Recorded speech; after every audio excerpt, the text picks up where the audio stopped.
नमस्कार, नमस्ते, राधे राधे दोस्तों। इस क्लास में हम लोग विगत वर्षों के हल प्रश्न पत्रों को देखेंगे। हम लोग परीक्षा वाणी से चैप्टर 2 को कंप्लीट कर चुके हैं और जैसा कि आप सभी को पता है कि चैप्टर 1 में वन लाइनर मतलब पूरी परीक्षा वाणी का निचोड़ दिया गया है। तो उसके लिए निश्चिंत रहें, उसके लिए मैं आपको अलग से वीडियो उपलब्ध करा दूंगा। तो हम लोग अंदर की बात कर रहे हैं, जो चैप्टर डिटेल में दिए गए हैं और जिनको हमें पढ़ने की आवश्यकता भी है, डिटेल में पढ़ने की आवश्यकता भी है, हम उन्हीं चैप्टर्स को कंप्लीट कर रहे हैं। तो चैप्टर 2 की वीडियो आपको उपलब्ध करा दी गई है, जिसके PYQs हम लोग अभी करने जा रहे हैं। निम्नलिखित में से प्रदेश का कौन जनपद उत्तराखंड, हरियाणा और हिमाचल प्रदेश के साथ सीमा बनाता है? तो सहारनपुर। आप सभी को पता है, याद कैसे रखना है, अक्सर लोग कंफ्यूज हो जाते हैं। हरियाणा में हा है और हिमाचल में भी हा है, तो हा वाले तो दोनों ही सहारनपुर के साथ सीमा बनाते हैं और सहारनपुर जो है दोस्तों, वो सबसे उत्तरी जिला है। याद रखिएगा, पिछली वीडियो में भूलवश मैंने आपको दक्षिणी जिला जो है वो ललितपुर LTP ललितपुर बता दिया है, उसमें सुधार कर लीजिएगा। सबसे दक्षिणी जिला जो है वो सोनभद्र है, SNB। क्षेत्रफल के घटते क्रम में सही विकल्प का चयन करें। आप सभी को पता है, सबसे बड़ा क्षेत्रफल की दृष्टि से सबसे बड़ा जो राज्य है वो राजस्थान है, मध्य प्रदेश दूसरे स्थान पे है, महाराष्ट्र तीसरे स्थान पे है और अपना उत्तर प्रदेश चौथे स्थान पे है। ये चौथा स्थान भी याद रखिएगा। लखनऊ की सीमा किसे स्पर्श नहीं करती? तो जैसा कि कल आपको पिछली क्लास में बताया था कि 5 जिलों को स्पर्श करती है, उनमें कौन सा नहीं है दोस्तों? तो बलिया लखनऊ की सीमा को स्पर्श नहीं करता है। बाकी उन्नाव करता है, हरदोई करता है, बाराबंकी करता है और सीतापुर, और इसके अतिरिक्त एक जिला और है, उसका नाम है रायबरेली। तो ये 5 जिले जो हैं वो लखनऊ के साथ सीमा स्पर्श करते हैं। बात करें बलिया की, तो ये सबसे पूर्वी जिला है। पश्चिम में कौन सी नदी काफी हद तक उत्तर प्रदेश की सीमा निर्धारित करती है? तो आपको पिछली वीडियो में बताया भी था। पश्चिम में कौन सी नदी काफी हद तक उत्तर प्रदेश की सीमा निर्धारित करती, यहाँ ये बात हो रही है, तो चंबल नदी, माफ कीजिएगा, यमुना नदी। यमुना नदी काफी हद तक सीमा निर्धारित करती है। और यदि बात करें पूरब की, तो इधर गंडक नदी जो है सीमा निर्धारित करती है। पश्चिम में कौन सी नदी काफी हद तक उत्तर प्रदेश की सीमा निर्धारित करती है? ये क्वेश्चन आपको करा दिया है, यमुना नदी। उत्तर प्रदेश के भावर क्षेत्र में किस प्रकार की मृदा पाई जाती है? पिछली क्लास में आपको स्पष्ट कराया है, कंकरीली और पथरीली मृदा। ये भावर क्षेत्र जो है दोस्तों, तराई क्षेत्र से ऊपर वाला क्षेत्र होता है, जिसमें प्रायः बड़े बड़े चट्टानी टुकड़े पाए जाते हैं और जहां नदियां आकर विलुप्त सी हो जाती हैं, मतलब इन कंकड़ों के नीचे प्रवाहित होने लगती हैं। तो विकल्प बी इसका सही उत्तर हो जाएगा। उत्तर प्रदेश के किस जिले में सबसे कम वर्षा होती है? आपको बताया था, जहां भगवान कृष्ण होंगे वहां वो अपनी उंगली पर पर्वत उठाए होंगे, तो वर्षा वहीं कम होगी। कहाँ? मथुरा में। निम्न जिलों का उत्तर से दक्षिण सही अनुक्रम निर्धारित कीजिए। बहुत ही महत्वपूर्ण प्रश्न है दोस्तों। सिद्धार्थ नगर, आप सभी को पता है, सिद्धार्थ जो हैं ज्ञान प्राप्ति करने के लिए घर से निकले थे और उनको ज्ञान प्राप्त हुआ, तो वो सबसे ऊपर, उत्तर से दक्षिण की बात हो रही है दोस्तों। मैप में आप लोग देखिएगा, मोटा मोटी मैप बता दे रहे हैं। तो ये उत्तर में कौन हो गया सबसे उत्तर, मतलब सबसे ऊपर मैप में? सिद्धार्थ। सिद्धार्थ के बाद कबीर, संत कबीर, इनके बाद कबीर का स्थान है। इनको दोस्तों जिलों से कम लेकिन इन संतों से ज्यादा जोड़ के देखिएगा। अंबेडकर नगर, ठीक है, दलित समुदाय से थे। इनको आप समाज में दलित का जो निचला तबका, निचला दर्जा है, उससे जोड़ के देखिएगा। तो अंबेडकर का सबसे निचला दर्जा है समाज में, ठीक है, केवल याद रखने के पर्पज से बता रहा हूं। और जो संत रविदास हैं, वो दोस्तों एकदम सबसे निचले हैं, संत रविदास। तो इस तरह से विकल्प बी सही उत्तर हो जाएगा। निम्न नगरों का भौगोलिक क्षेत्रफल की दृष्टि से सही घटता क्रम है। दोस्तों सही घटता क्रम इसका भदोही, बागपत, गौतम बुद्ध नगर और वाराणसी। सबसे छोटा जिला जो है क्षेत्रफल की दृष्टि से वो है हापुड़,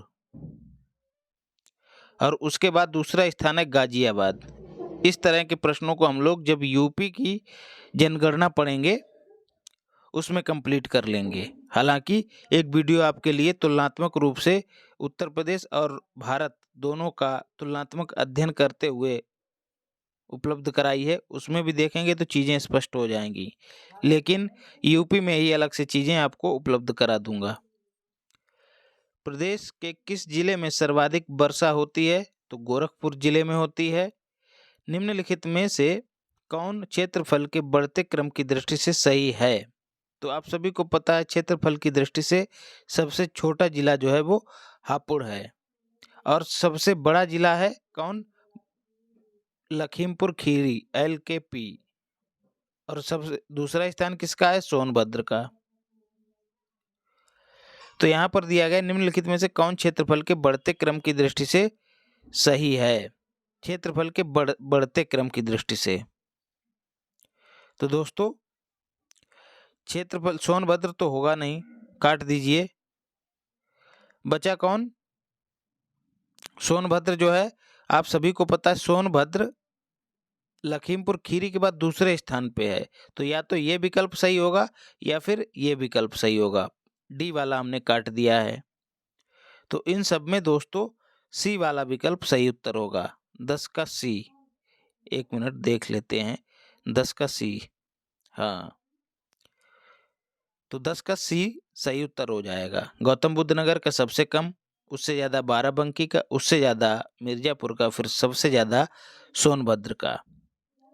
ठीक है, बढ़ते क्रम की बात की गई है। अभी आपको पता है सबसे बड़ा जिला लखीमपुर खीरी, LKP, उसके बाद सोनभद्र। तो देखिए लखीमपुर खीरी के बाद दूसरा स्थान है सोनभद्र का। तो या तो ये विकल्प सही था या फिर ये विकल्प सही था। डी वाला इसलिए काट दिया क्योंकि यहाँ पर सबसे छोटे जिले के रूप में सोनभद्र को दिखाया है। तो इस तरह से चीज़ों को निगलेक्ट करके भी आप सही उत्तर दे सकते हैं। सोनभद्र जिले को स्पर्श करती हैं कितने राज्यों की सीमाएं? तो आपको पिछली क्लास में भी बताया 4 राज्यों की सीमाएं सोनभद्र जिले को स्पर्श करती हैं। इस तरह के गुण वाला, स्वभाव वाला एकमात्र जिला है सोनभद्र, न केवल यूपी का बल्कि इंडिया का भी। 4 जिले हैं कौन कौन से दोस्तों? छत्तीसगढ़ हो गया है, मध्य प्रदेश हो गया है, झारखंड हो गया है, और बिहार, BH मतलब बिहार। उत्तर प्रदेश का कौन क्षेत्र आद्यकल्प की प्राचीनतम शैलों से निर्मित है?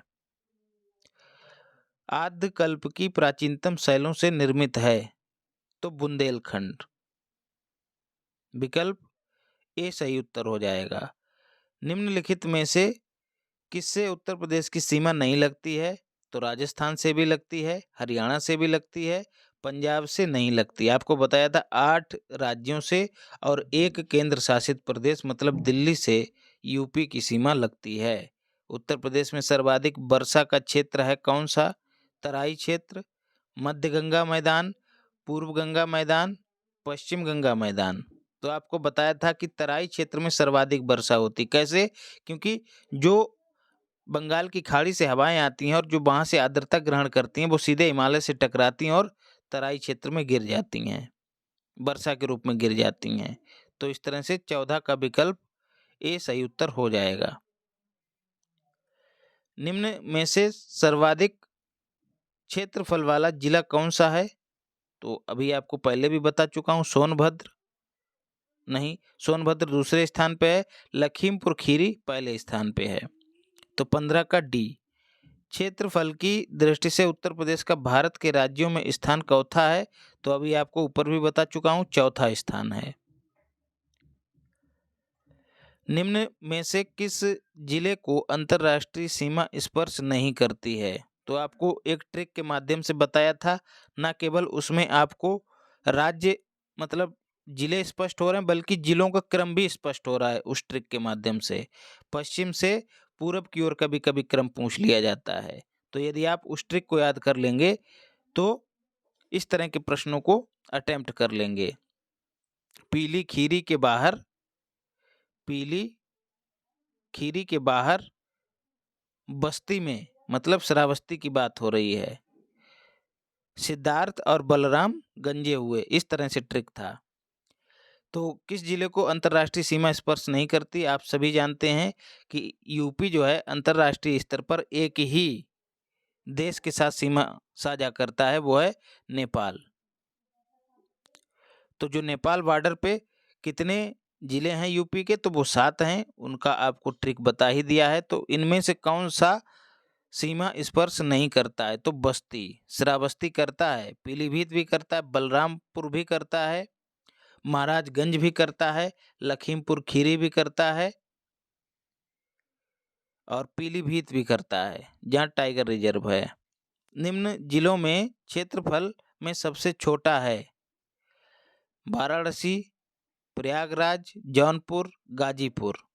तो इस तरह के प्रश्न दोस्तों रटने वाले होते हैं। इसमें विकल्प ए सही उत्तर हो जाएगा। दिए गए विकल्पों में क्षेत्रफल की दृष्टि से सबसे छोटा जिला जो है वो वाराणसी है। 18 का विकल्प ए सही उत्तर हो जाएगा। मैं भी देख लेता हूँ। ठीक है। उत्तर प्रदेश का क्षेत्रफल देश के कुल क्षेत्रफल का कितना है? ये भी प्रश्न आपको करा चुका हूँ। 7.3%। निम्न में से किस देश की सीमाएं उत्तर प्रदेश से मिलती हैं? और दोस्तों पूरे विश्व के क्षेत्रफल की बात करें उसकी तुलना में भारत का क्षेत्रफल कितना है? तो 2.4%। निम्न में से किस देश की सीमाएं उत्तर प्रदेश से मिलती हैं? तो पहले भी आपको बता चुका हूं, एकमात्र देश है नेपाल। निम्न में से किसे राष्ट्रीय राजधानी क्षेत्र के 32वें और उत्तर प्रदेश के 8वें जिले के रूप में शामिल किया गया है? तो शामली। कुल 8 जिले हैं जो दिल्ली एनसीआर का हिस्सा हैं। यूपी के कुल 8 जिले, उनमें सबसे नवीनतम जो है वो शामली है। ऐसे ही दोस्तों आपको पिछली क्लास में बताया है कि जिस तरह से दिल्ली एनसीआर है उसी तरह से यूपी का लखनऊ भी स्टेट कैपिटल रीजन एससीआर के रूप में डेवलप किया जाएगा, जिसका हेडक्वार्टर लखनऊ में ही होगा। उसमें कुल 6 जिले होंगे जिनमें लखनऊ भी शामिल होगा। और 5 कौन से? 5 वो जिले जिनकी सीमाएं जो हैं वो लखनऊ से लगती हैं। उत्तर प्रदेश की सीमा भारत के कितने राज्यों से मिलती है? तो दोस्तों यहाँ पे राज्यों की बात की गई है, तो राज्यों की बात की गई है तो केवल और केवल उत्तर 8 हो जाएगा। यदि बात यहाँ पर केंद्र शासित प्रदेश भी दिया रहता तो उत्तर 9 हो जाता। तो इस प्रश्न के अनुसार उत्तर 8 होगा। विकल्प सी सही उत्तर हो जाएगा। निम्नलिखित में से किस जिले की सीमा नेपाल से लगती है? देखिए फिर से एक क्वेश्चन पूछा गया है, इसलिए उस ट्रिक को जरूर याद कर लीजिएगा। किस जिले की सीमा नेपाल से लगती है? टेल वर्ड को पकड़िए, नहीं लगती है कि लगती है। यहाँ पर लगती है की बात कही गई है, तो महाराजगंज। निम्न में से कौन जिला बुंदेलखंड क्षेत्र का है? कौन सा जिला बुंदेलखंड क्षेत्र का है? तो औरैया, महोबा नहीं है दोस्तों, चंदौली भी नहीं है, औरैया भी नहीं है, एटा है। तो विकल्प डी 24 का 1 मिनट 24 का सी महोबा। एटा नहीं दोस्तों, एटा तो वेस्ट में पड़ जाता है। जो यूपी है, 1 मिनट, यूपी का मैप देखिए। ये जो इधर वाले राज्य हैं, ये सब इधर वाले जिले जो हैं ये सब बुंदेलखंड क्षेत्र में आते हैं। मतलब यूपी के सबसे दक्षिण वाले जिले जो हैं वो बुंदेलखंड क्षेत्र में आते हैं। तो महोबा इनमें शामिल नहीं है, बाकी सभी बुंदेलखंड क्षेत्र के हिस्से हैं। इसलिए मैप को अपने जहन में रखा करिए। निम्नलिखित में से किसकी सीमा नेपाल से नहीं जुड़ी है? देखिए वही प्रश्न फिर रिपीट हुआ है। बलरामपुर की जुड़ी हुई है, श्रावस्ती की भी जुड़ी है, लखीमपुर की भी जुड़ी है, कुशीनगर की नहीं जुड़ी है। निम्न में से कौन जिला क्षेत्रफल में सबसे छोटा है? तो हापुड़ सबसे छोटा है, दूसरा स्थान गाजियाबाद का है। तो इस तरह से 25 का जो ऑप्शन है वो डी सही हो जाएगा। तो इस तरह से दोस्तों हमने 25 क्वेश्चन चैप्टर 1 के कंप्लीट कर लिए हैं। अगला जो वीडियो आएगा वो परीक्षा वाणी से ही चैप्टर नंबर 3 का होगा। हम लोग बंद तो कर ही नहीं रहे हैं, चैप्टर 2 से शुरू किए हैं, तो चैप्टर 3 पर अगला वीडियो आपको शीघ्र ही मिल जाएगा। स्वस्थ रहिए, मस्त रहिए और व्यस्त भी रहिए। माता पिता की सेवा कीजिए, महिलाओं का सम्मान भी कीजिए। धन्यवाद।